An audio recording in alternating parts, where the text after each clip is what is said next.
ఈరోజు దేవుని వాగ్దానము. నలిగిన వారికి తాను మహాదుర్గమగును, ఆపత్కాలములలో వారికి మహాదుర్గమగును. కీర్తనల గ్రంథము 9వ అధ్యాయము 9వ వచనము. ప్రియ సహోదరి సహోదరుడా, ఈ జీవన పోరాటంలో ఆర్థిక సమస్యలతో, ఆరోగ్య సమస్యలతో, కుటుంబ సమస్యలతో నలిగిపోతూ ఉన్నావా? ఆపత్కాలంలో ఉన్నావా? ప్రభు నీతోనే మాట్లాడుతూ ఉన్నాడు.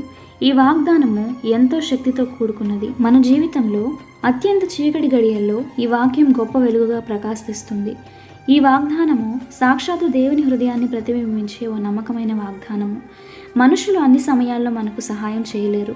నీ ఆరోగ్యం బాగోలేకపోతే వైద్యానికి డబ్బులు సహాయం చేస్తారు, కానీ ఆరోగ్యాన్ని ఇవ్వలేరు.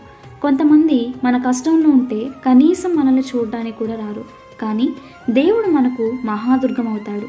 దుర్గము అంటే భద్రమైన స్థలము, శరణు స్థలము, ఒక అభయ క్షేత్రము.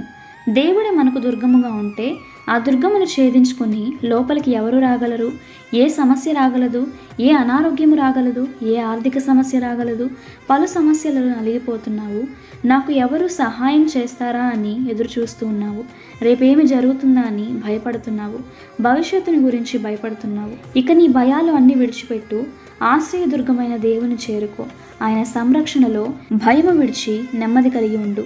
ఆయన్ని దాటి ఏ సమస్య నిన్ను చేరలేదు. కొన్నిసార్లు ఇక అంతా అయిపోయింది అని అనిపిస్తుంది. భయపడకు. దేవుడు మాట తప్పేవాడు కాదు.